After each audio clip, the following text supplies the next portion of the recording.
So we move to the plenary session 5, Building Public Governance Innovation to Strengthen Resilience. This is a roundtable session co-organized with the United Nations Office for Disaster Risk Reduction for Northeast Asia and Global Education and Training Institute. Now I'd like to present the moderator, Mr. Sanjaya Bhatia, Head, UNISDR Office for Northeast Asia and Global Education and Training Institute. So please welcome him with a big hand.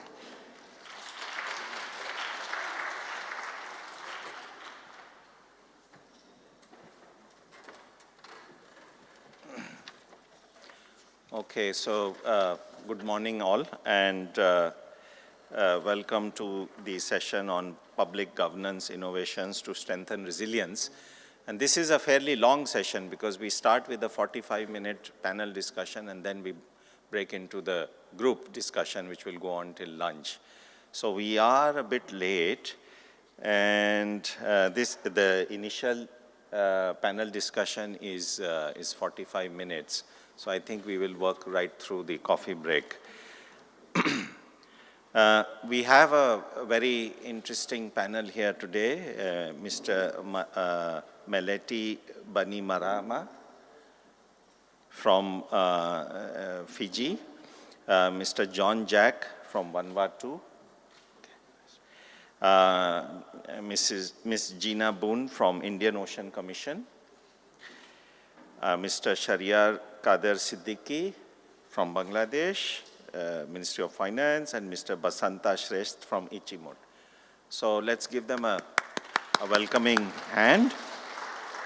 So it's interesting because we have 3 participants from government, from national government, and 2 from intergovernmental organizations who are very closely working with national governments. So in this session, we do not have any PowerPoints. We simply have questions, and then we want to give some time for the audience to also ask questions or clarifications, or even comment about your own experiences, perhaps. And of course, you will get more time in the group discussions, which are on the floor 4. So you'll have more time for that. This goes on till lunch, as I said earlier. Oh, I forgot to introduce again myself. I'm Sanjaya Bhatia. I'm the head of the Global Education Training Institute of UNISDR, which is the United Nations Office for Disaster Risk Reduction. And this institute is based on the 4th floor of this building. So welcome to Incheon, the panel members and all of you. So now, without further ado, what I'd like to do is start into the first round of questions. So we have a few rounds of questions for the panel members. And you have mics, so I think we can just sit on our seats and then start from there. So the first question is for Mr. Meleti. As you are from the Ministry of Rural and Marine Development and National Disaster Management of Fiji, and this symposium is focusing more on small island developing states and LDCs. So the question is, smaller countries, of course, have less resources, but how do you look at managing these very efficiently so that you can bring about coherence between reducing disaster risk, reducing the climate risks, and also at the same time trying to attain the sustainable development goals? Thank you, moderator, fellow panelists, ladies and gentlemen. Thank you. For Fiji, as I mentioned yesterday when I delivered the keynote address, the first thing that we have is policy coherence. The policies that address rural development, rural maritime development, and National Disaster Management Office. These policies have to be coherent. I mentioned yesterday about the 5-year plan, National 5-year plan, and the 20-year National Development Plan. These 2 plans look at, one looks at short-term development, and the other looks at long-term development. The national 5-year and 20-year development plans are aligned to the SDGs, the Paris Agreement and the Sendai Framework. To ensure that there is policy coherence, all sectors, their specific policies are developed by the ministries and departments must clearly articulate its alignment with these global conventions and what specific goals that are targeted in their policy document. And to access funding for this, their projects from the national budget, great emphasis is placed on their aligning their policies to the national development and the 5-year development plan. Thank you very much. I think this is an excellent example of achieving coherence. Coherence meaning integrating disaster risk reduction and climate risk reduction, climate adaptation into development policy. And this is something from which we can all learn, and also it would be something which would be worth studying in the future and sharing the lessons with other countries. So my next question is for Mr. John Jack from Vanuatu. What role do you think digital transformation or ICT plays in strengthening risk-informed decision-making and planning for resilience?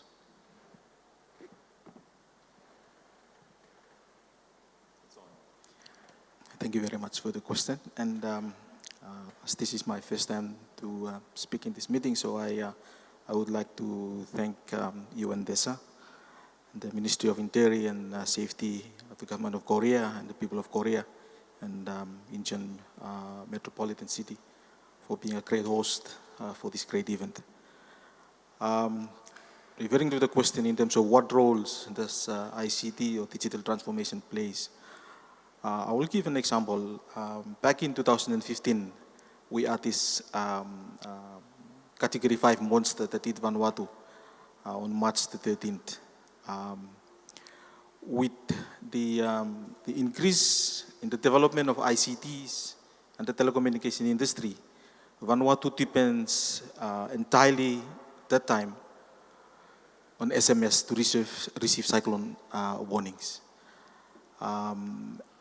And after the cyclone, after the disaster, and respond in terms of post-disaster response, there was a lot of use of shared cloud applications, shared cloud apps like Dropbox, Google Drive. People use those applications in terms of data collection and sharing of data. After the disaster, the infrastructure itself in Vanuatu was down to 2%. So people depend entirely, and especially the NGOs and the response team that came from overseas, they depend entirely on satellite connectivity to connect the satellite, collect the data using the cloud shared apps, and to share the data among all the organizations that came to response. And one of which they use for the service in data collection was, there was a tool called Kopo's toolbox. And it was very useful. So to say that what role ICT will play in terms of getting the citizen, the country to be resilient, ICT plays a very important role in terms of data collection and using that data for decision making. Thank you very much. Thank you. And some of you may be wondering, it's a very important, it's a very good case from the Pacific, where many of the telecom service providers, like Digicel, for example, and others, they ensure that all their infrastructure is risk-informed. So when they build the towers for the broadcast for the telecommunications, they ensure that they do a risk assessment of the site, and then they construct the towers in such a manner that they will withstand the disasters. And therefore, they have the connectivity even after the disaster, which is very, very important, both for collection of data and for response, and also for informing future reactions to the disaster. So thank you very much. So next question for Gina from the Indian Ocean Commission. So the topic of this session is innovations in public governance for resilience. So what innovations in planning for resilience have you been able to see in the Indian Ocean? Okay. Good morning, everyone. Thank you, moderator. I would say it's a pleasure to be here, or maybe I would say it is even a privilege to be here, coming from the Indian Ocean region, from the other side, and from an island state as well. And when we talk about the Indian Ocean region, basically from our perspective as a regional organization, we work with island states, solely with island states. And our approach would be with the island states is to look at development in a holistic manner. So this is one of the way that we are promoting development in our region, and we are also trying to see how best the countries they can make use of their resources. Because one of the things that we have realized, being a regional organization, we are a facilitator. We are not there to replace the efforts of the government. We complement the efforts, and we try to bridge the gaps where there are gaps. And we put a lot of emphasis on capacity building, trying to get the governments to look at their strategies, how best their strategies are responding to their obligations under international frameworks. And we bring in, where possible, we bring in expertise. We try to put a lot of emphasis working with government sectors. We work with NGOs as well, because we believe if we want to attain the objectives of the Sustainable Development Objectives, we need to include everyone. So we try as best as we can to go down to the grassroots level, work with the NGOs, and we are putting a lot of emphasis in the governments to work with the schools, because we believe that the schools, they are the future, they are the youth that needs to be, we really need to raise awareness. They need to understand what is happening on the international scale, and they need as well to see how best if we want to see a change in attitude, this is where we have to start. We have to start with the schools. So what we do with governments is really trying to make them understand that they cannot work alone. They need to go for partnerships, they need to go for collaborations, and they need to coordinate amongst themselves at a national level. Thank you very much. And I think this goes to the core of all the 2015 global agreements, the Sendai Framework for Disaster Risk Reduction, the 2030 Agenda, and the Paris Agreement, all highlight the role of the state, but also in partnership with other partners, development partners, and non-governmental organizations, academia, youth, communities, and so on, and the private sector. And also talk about the capacity building and the going down to the last mile, so all of society approach, including everyone. So yes, very important, and thank you. My next question is to Mr. Siddiqui, who's from the Ministry of Finance in Bangladesh.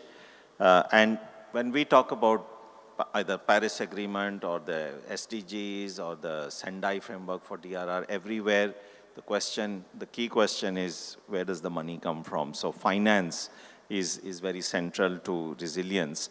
So the question is, so what innovations is Bangladesh leading to help make finance available for all these agendas and tasks? Thank you. As you might know, Bangladesh is topping the list as per risk of disaster. So our government is putting much efforts for financing. So Bangladesh has aligned the risk financing with all the ministries. This is the second year Bangladesh we have a budget report on risk financing. And every year we are, the government is financing at around 1 billion Bangladeshi taka for disaster risk reduction, emergency fund disaster management, and we have partnering with NGOs to risk reduction financing. At the same time, we have identified 6 thematic areas where we need to finance more. In these areas, especially you might know that Bangladesh is facing every year flood, river erosion, cyclone. So, that's why the government is focusing more on agriculture and water resources. So the efforts are mainly on financing to agriculture and water resources. Thank you. Thank you for shedding light on a very important, I think, core topic again for all of the 3 major agreements for their implementation. But it's interesting to note that risk financing has been aligned with the work of the ministries, and that's ultimately how all these aspirations will be financed, because it's not going to come from somewhere else. It's going to come from within the government, and the best way is to align it with the development plan. So thank you. Add one yes, more yes, thing? please. So from this year, our government has also adopted a policy of finance tracking. It's piloting, in fact, within 20 ministries. So we have, in our budget, we have identified all the ministries, especially those 20 ministries and agencies under those ministries. So we have trying to explore that how we can reduce the risk with tracking the financing activities, especially those ministries. Thank you. Thank you. So again, another important point.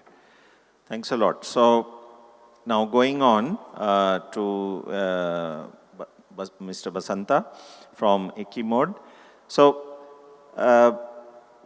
can you just introduce a little bit about which countries are covered by Equimod and why they are particularly vulnerable to climate risk, and what are some of the actions being taken? Thank you. Thank you very much, dear fellow panelists, distinguished delegates, participants. It's utmost pleasure and privilege to be in this forum. And just to give you a background of ICIMOD, International Center for Integrated Mountain Development, based in Kathmandu, Nepal, is an intergovernmental organization that brings a partnership of 8 Hindu Kush Himalayan region. So I'm also very happy to take a lot of discussion from the island state to high Himalayas here in terms of resilience, in terms of the climate change impact. Now, if you look at the constellation of these different countries, Afghanistan, Pakistan, China, India, Nepal, Bhutan, Bangladesh, and Myanmar. 8 member countries came together and established this center in 1983 as an intergovernmental organization particularly devoted to mountain issues, and our large part of our portfolio is on a sustainable mountain development in the Hindu-Kush-Himalayan region.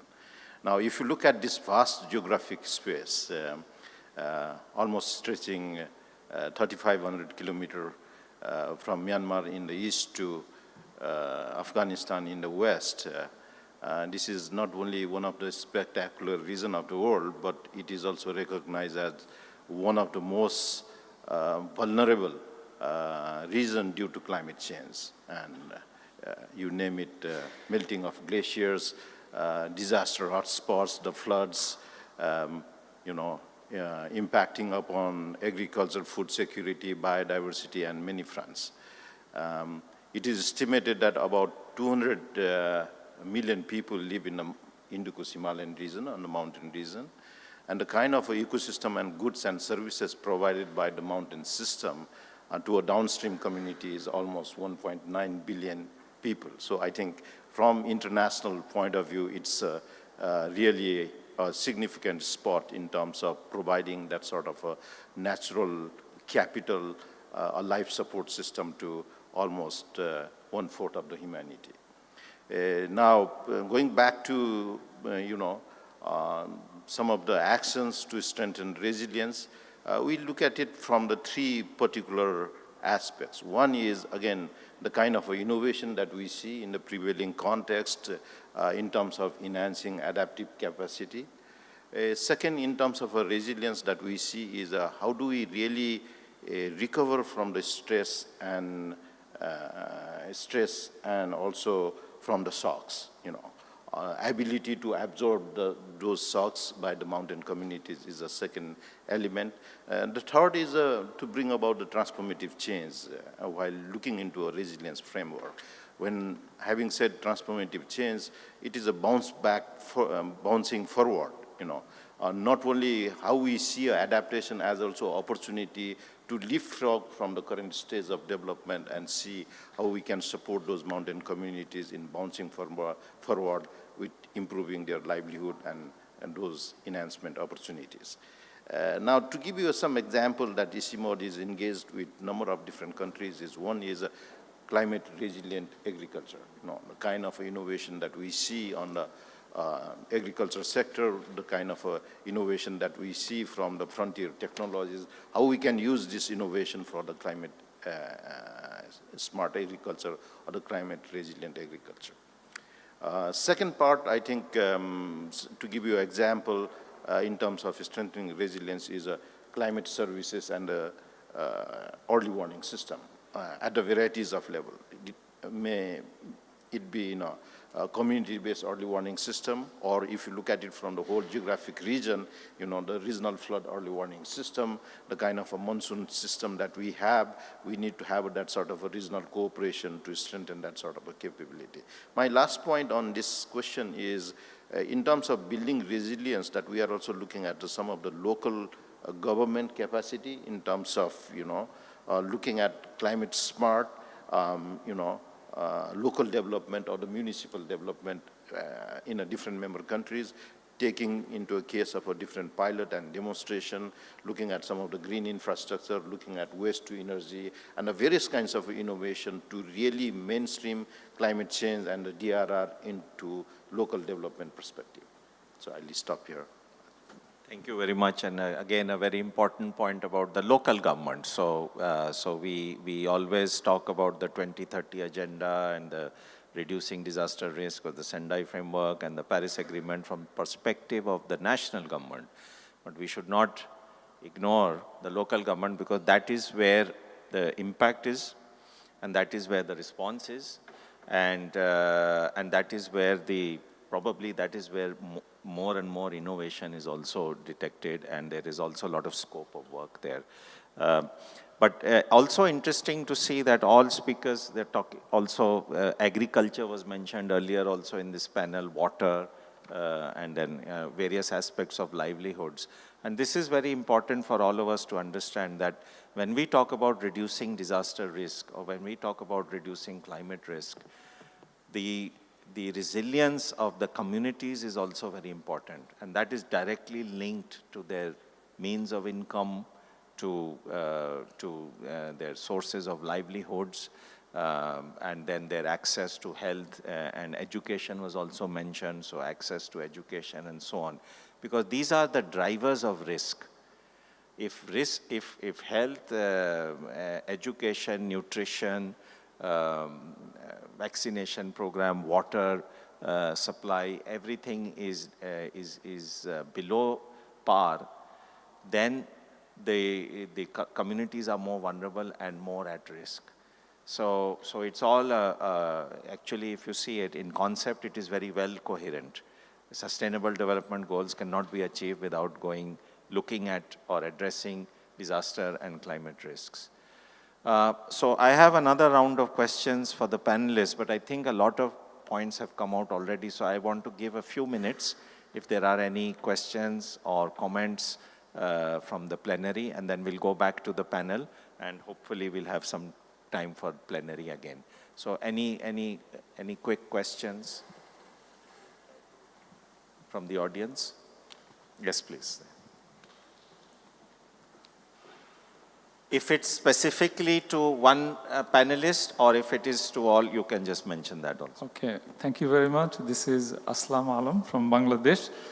I will add a little to Bangladesh comments, and I will ask a question to Fiji. On Bangladesh part, Bangladesh government has enacted a law, it's called Disaster Management Act, and it provides for creation of two funds. One is National Disaster Risk Reduction Fund, and another one is Emergency Response Fund, both at national level and both at local level. So this has been operationalized for disaster management funding. Another one is Climate Change Trust Fund, which has been developed under Climate Change Strategy and Action Plan. So through these mechanisms, government of Bangladesh is providing funding for disaster risk reduction and emergency response management as well. Now, my question to panelists from Fiji is, you have mentioned that policies has been integrated with national plans, etc. Risk reduction policies. Now, how these are being operationalized at the operational level? At the policy level, it's one thing that it has been included in the planning document or policy document, and how you are operationalizing it. Thank you very much.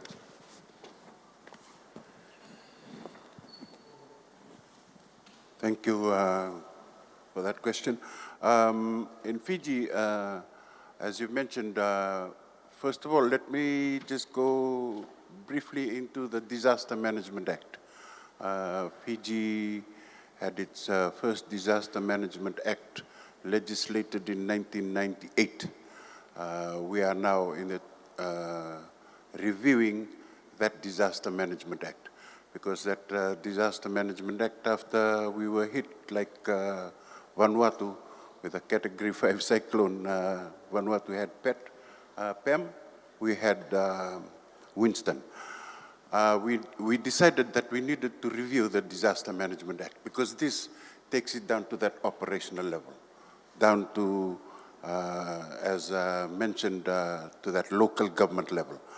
The Disaster Management Act had to be reviewed so we could insert parts like disaster risk reduction and the climate factor that was missing from the Disaster Management Act when it was first legislated in 1998. So it's going under review. That's a prime example. But at the operational level, how it falls down to operational, we have a relocation policy program that's going on. I'm going to go to a session after this to explain the relocation program. We've adopted a risk screening tool that was done with support of the UNDP. The risk screening processes provide screening tools to ensure that all projects proposed across various sectors of government, say for agriculture or health or rural development, that these are all screened to make sure that they are safe under the DRR framework. So now we have village relocations because of the onslaught of the increase in tidal waves.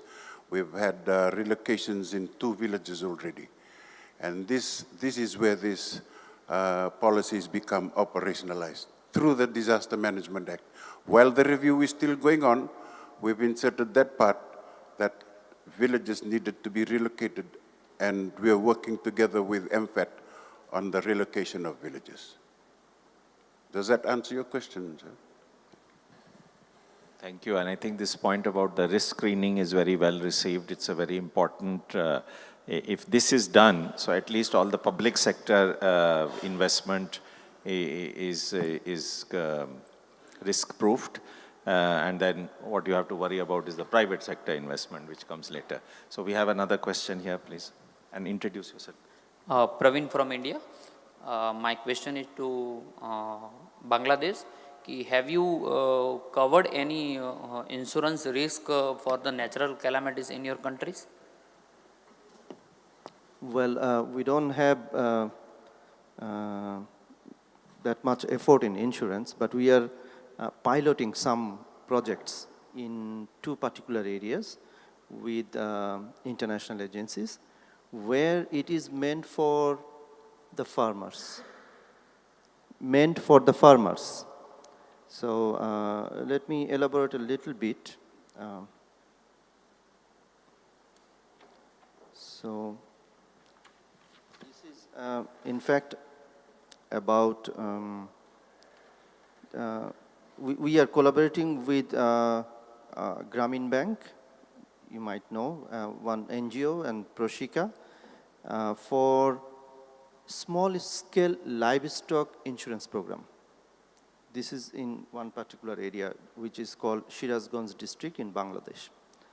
So how it is working, it is, the insurance coverage is for the flood period. So it's around 8,000 Bangladeshi taka, equivalent to around $90, or $95. So it is for very limited days only. The peak of the flood season, their cattle, buffaloes, and other are insured in a microfinancing way. Thank you. Do you get my point? Okay.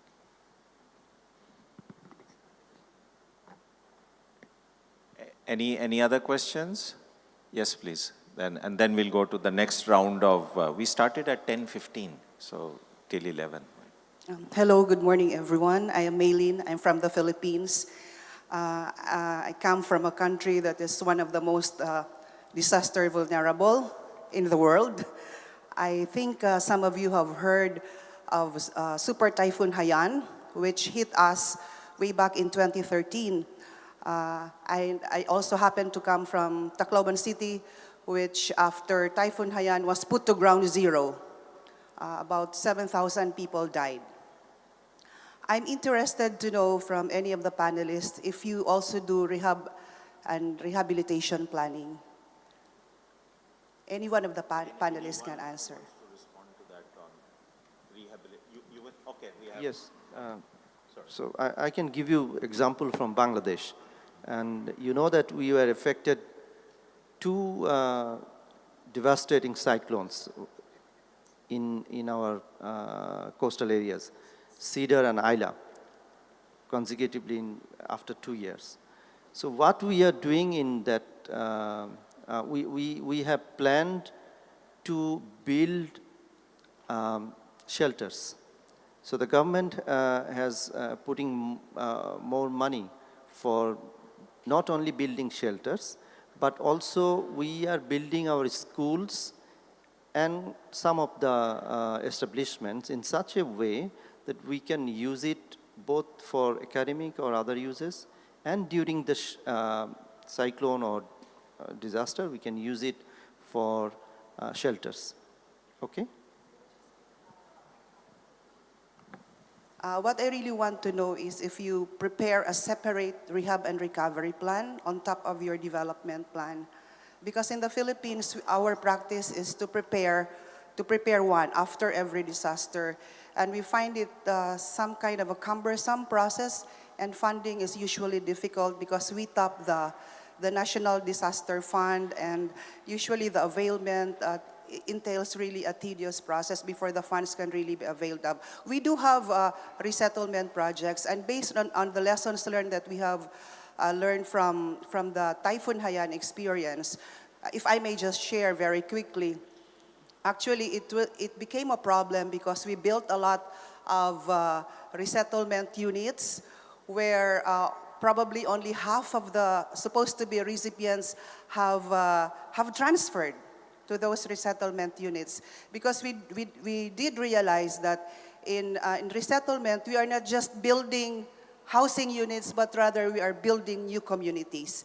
And with that, we need to provide water, electricity, and all the services that should come with it. And it's Yes, a tough yeah. lesson learned for the Philippines. Well, in terms of Bangladesh, we have very standard practice. Because we are facing disaster every year. So it's very standard that how to not only resettle, but how to finance. If there is a disaster, the first thing is the government, in terms of financing, the government in many ways helping the inhabitants of particular areas, that the government waived some of the loans. This is number one. Number two is the government is giving them seats and other facilities so that they can very strongly come back with their efforts. And in terms of technology, we are financing in development of resilience in terms of development of water resources and agriculture. I can give you some example that how we are rehabilitating with those technologies. Say for example, for crop breeding, we have developed technologies so that we can immediately help the farmers after disaster. So at the same time, we are trying to introduce floating agriculture. It's a very old technology, but now we are going with this floating agriculture. And we are trying to support for the livestock. You know that during the disaster, the livestock are also very much affected. So the government give loans to the affected people so that they can purchase their livestock again. And for the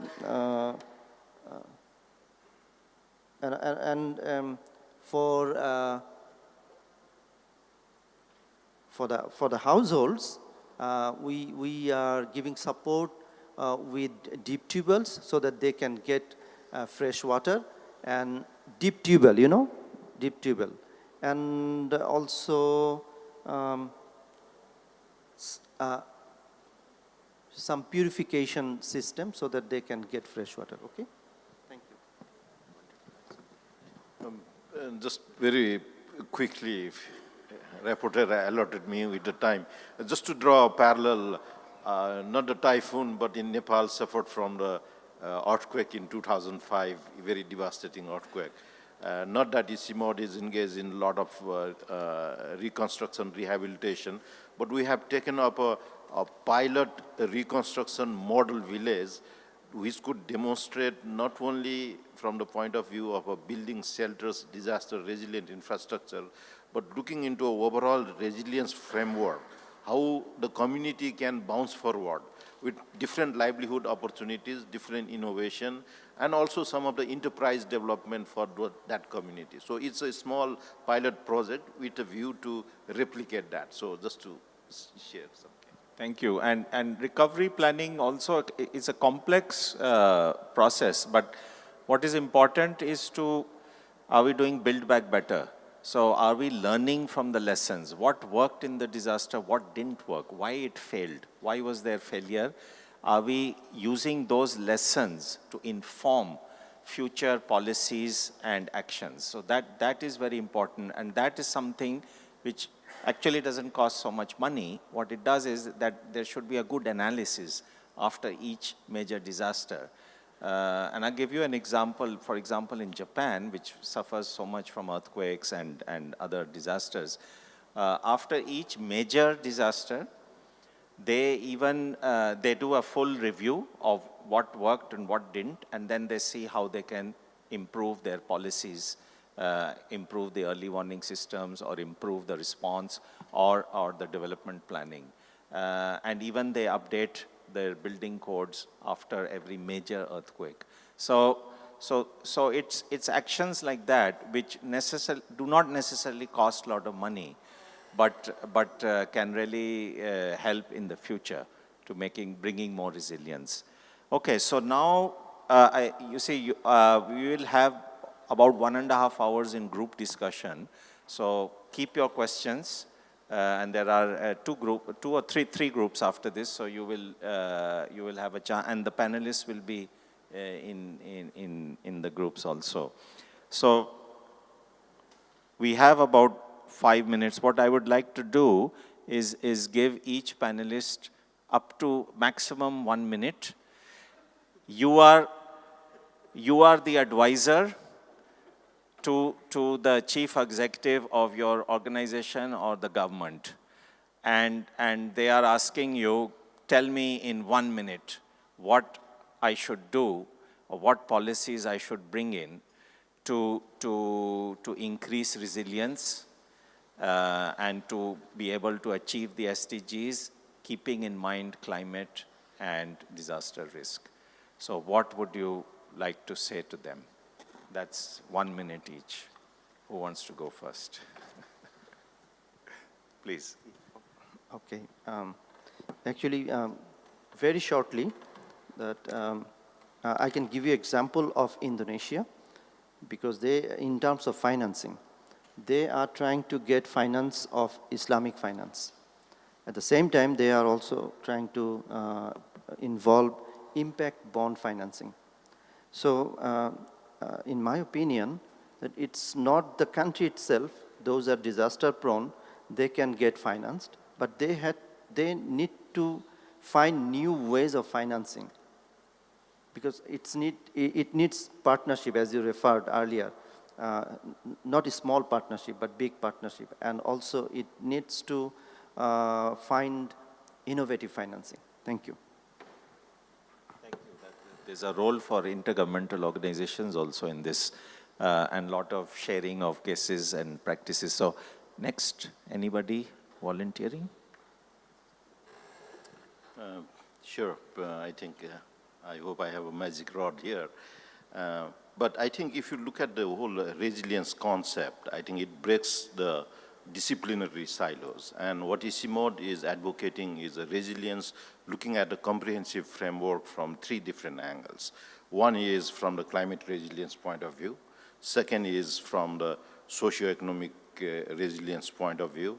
And also third is more from the future resilience point of view in a way to absorb shock and a recovery process. Now we are in this forum in terms of frontier technology and also fourth industrial revolution. My 3 quick points is, one is I think all the governments need to be open to innovation, open to new ideas, perhaps ability to take risks, Second is, I think, how do we really use the smart technology and smart decisions, not only in the context of Korea and Singapore, but in our own context, what does really that smart technologies or smart decision or smart cities really mean for? Third is, I think we are looking at also from the SDG point of view is inclusive development and no one leave behind. I think we need to keep these three principles very much intact as we move forward with the strengthening resilience. Thank you very much. Okay. And Okay, thank you. From a regional perspective, I think that each country is specific. You have your own specific issues. But there is one thing that is very common in most of the countries that we are working with. These are the islands, Mauritius, Seychelles, Madagascar, Comoros Islands. And one thing which is very specific is that all these countries, they need to relook at their land use plan. They need to address issues of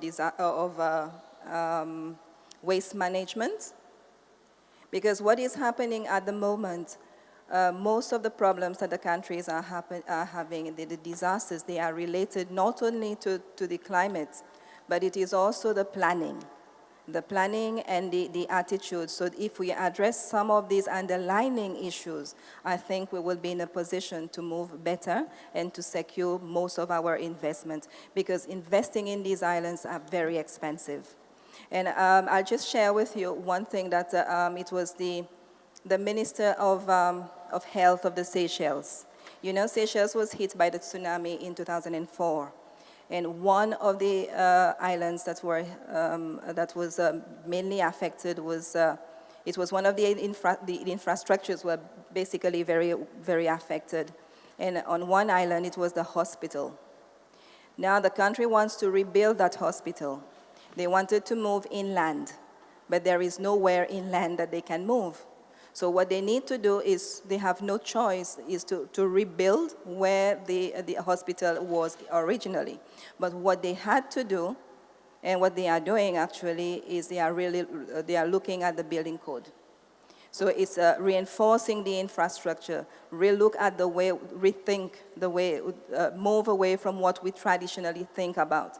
You know, take into account that science has brought a lot of information, that we should make use of this information for us to do our planning. So I would say, look at your underlying issues, problems, relook at your policies, relook at your national plans, and ensure that you address the underlying difficulties. That will be, in many cases, it is the land use plan, it is the infrastructures which are not adequate for what is happening. The population is growing. We are reclaiming lands from the ocean. There are so many things that we are not taking into account. We need to rethink. Thank you, Gina. Very briefly, 1 minute. For Fiji, we have a disaster risk reduction policy. That's just been passed by Cabinet last month and is now in, we're going with further consultations. But that disaster risk reduction policy with funding from Japan, there was wide consultation amongst all the sectors, not only the public sector, but also the private sector. Because now we've realized that they are a very important component in this disaster risk reduction. So after it was passed by Cabinet, it's going around for the second round of consultations so that non-government organizations, civil society, everybody has their say about what they think should go into this disaster risk reduction. And of course, the underlying factor there is building back better and building safely. The other thing that I think that we need to do with disaster risk reduction is innovative climate financing options. I mentioned yesterday when I gave the opening address, two innovative climate financing options. One was ICAL, which is the climate adaptation levy that we take through a service tax and fund disaster risk reduction projects, and also the green bonds that was floated at the London Stock Exchange, and that funds all our disaster risk reduction programs. Thank you. John? Thank you very much. I decided to be the last. Yes. Why? Because data is the fundamental thing that would make everything that we talk about work. Why? Why would that be true? Well, you need data to make a decision in terms of where to relocate your people. What sort of infrastructure to build, you need data. So, my 1-minute advice to my CEOs would be integrate ICT into your policies, into your regulatory frameworks, your legislative frameworks, to make sure that we have an efficient platform where institutions would exchange data in an efficient and a secure way so that we can improve our analysis and come up with good and reliable and informed decisions. That would be the number one thing that we would do. Having a central coordination for ICTs wouldn't be technology, but it would be having efficient and effective policies and regulatory frameworks that will make the service delivery of the government and other institutions to reach out to the citizens. And I see that as being a very important tool that we need to work on a lot. And especially with the SDGs, for us to measure our success in terms of our implementations, we need data. So with that, thank you very much. Thank you very much.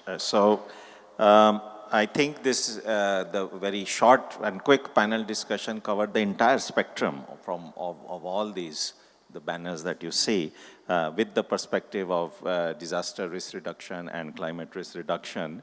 I think a lot of cases and ideas have come up which I hope would fuel some further research and documentation so that the sharing of these experiences can be done with other countries and other governments and other stakeholders. The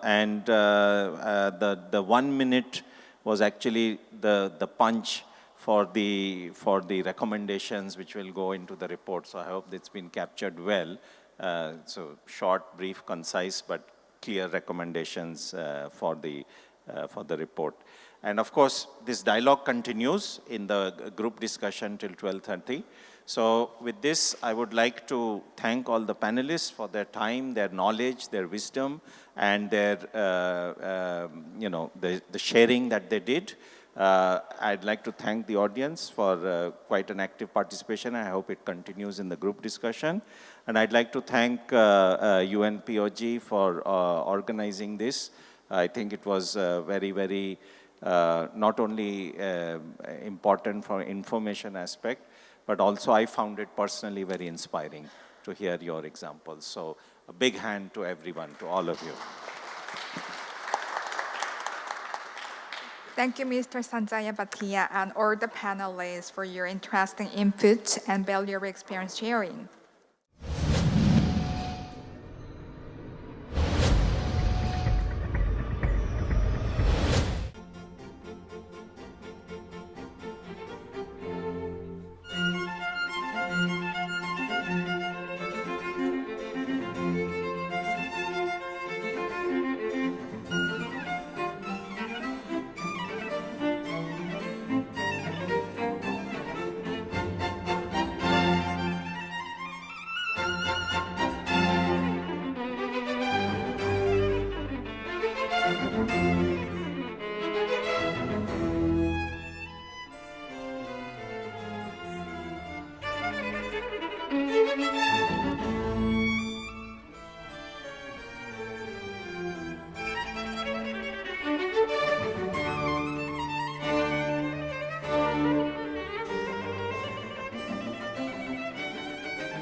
Thank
you.